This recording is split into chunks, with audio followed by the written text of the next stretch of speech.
Prepare yourself for an epic clash of power and speed as we compare these two incredible rides. Let's dive right in. In one corner, we have the mighty Polygon Siskiyou T8, which is a force to be reckoned with on the trail. And in the other corner, we have this futuristic Polygon Siskiyou T6E, ready to revolutionize your riding experience. Both bikes have their unique features and strengths, but one is your standard analog mountain bike, while the other is an e-mountain bike. So how exactly do they differ? Well, we have 4 challenges to try and sort that out. So for our first challenge, it's going to be a drag race. Now I know this may seem inherently obvious which bike is going to win. However, it should be noted that anything over 20 miles per hour, I stopped getting assistance from the e-bike. So it's really anyone's game. Let's see what happens. As the T8 jumped off the line, I noticed just how nimble and light the analog format felt. However, relying solely on manpower to pedal through this section got pretty intense towards the end since I was giving it my all. Despite the energy expenditure, I was still able to oversend the 2 jumps towards the end, which is a testament to its lighter construction. But how does it stack against the T6E, which has a motor? Well, as the T6E rolls out of the gate, it's clear that the T6E's electric motor is like a bolt of lightning. It accelerated at warp speed with minimal effort. There's no doubt here that an e-bike really shows strength in a flat pedally bit of terrain. It performed a lot like the Siskiyou T8, but without impacting my heart rate nearly as much. In this electrifying first challenge, I'd say that we can conclude that the T6E electric mountain bike poses the greatest benefit in a flat-out speed scenario. But the Siskiyou T8 definitely showed up and showed out, despite being fueled only by pure muscle power. Okay, so challenge number 2 is going to be the battery versus stamina test. And yes, that means I'm going uphill. Now I know what you're thinking, we pretty much already know the result of this, but I feel like unpacking the disparity between the 2 bikes should be entertaining. So let's get to cranking, I guess. Here, the T8 showed its hand in efficiency as I, the rider, endured and pushed through with sheer determination and leg strength. For an analog bike, the Siskiyou T8 provides phenomenal pedaling support, meaning most of the energy I put in got used at the ground level to propel the bike uphill. Meanwhile, the Siskiyou T6E climb was a modern marvel.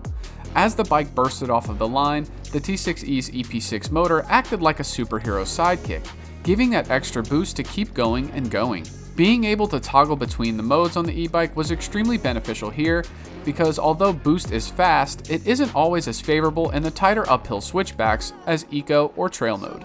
As we expected, this category is a bit of a shutout, with the Siskiyou T6E being the dominant force. It's this experiment in particular that is a huge advantage of the e-mountain bikes. Riders can spend less time climbing and more time descending, which brings us to our next challenge. It's time to descend.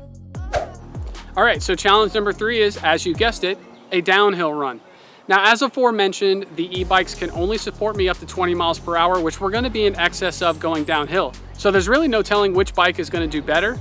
There's only one way to find out. Let's ride. The Siskiyou T8 displayed its strength here as it remained nimble and maintained excellent traction throughout its descent. Without the added weight of the motor, the brake system had a stronger influence, as did my inputs acting on the bike. Descending on an analog bike for me feels like a precision song and dance, with the bike as my accomplice, and I love that. As for the T6E, we already know that the motor's definitely going to provide advantage in the flatter sections, but the added weight could become an inhibitor as there will be some added drag at speeds over 20. In exchange for lack of nimbleness, it should be noted that straight line stability is a huge benefit of the e-mountain bike. Overall, I find that the Siskiyou T8 has an advantage in this challenge as it surgically maneuvered through the twisty downhill trail. With one final challenge remaining, we might just see a tie between these 2 bikes today. Our 4th and final challenge for comparison brings us back in the AC to review how these bikes tackle features. When it comes to drops and jumps, some riders will prefer the added stability and momentum from the weight of the T6E, while other riders will prefer how the T8 being lighter would be easier to manipulate in the air. The jury is out on corners as well, since the lower center of gravity of the T6E can produce more grip in sweeping berms, while the lighter T8 tends to be more nimble for the tighter switchbacks. In the techie bits, the T6E's added mass will allow riders to plow through disturbances, while the T8 will be more willing to pop over and dance around sketchy lines. So what bike really wins here? Well, it's not that simple. And that's why we didn't make this video into one of our world famous head-to-head comparisons. It's important to pick a bike suitable for your terrain. Some riders want a sprightly, agile ride, while the others want a more fast and stable experience. It should be added that some riders are fueled not only by thrilling descents, but love the challenge of the climb. That type of rider would probably be happiest aboard the Siskiyou T8. Some riders prioritize the laps and don't want the repeated climbs getting in their way. That type of rider would be most stoked on the Siskiyou T6E. In the end, it all comes down to personal preference. Whether you're more of a hardcore mountain biker or an e-assisted adventurer, both of these bikes provide an exhilarating ride. So that's a wrap, folks. Hopefully you enjoyed this comparison of the Polygon Siskiyou T8 versus the Polygon Siskiyou T6E. Now don't forget to smash that like button, subscribe to our channel, and let us know down in the comments which one of these two bikes you would like to ride. As you know, I'm Jared with Bikes Online, and I'll see you around.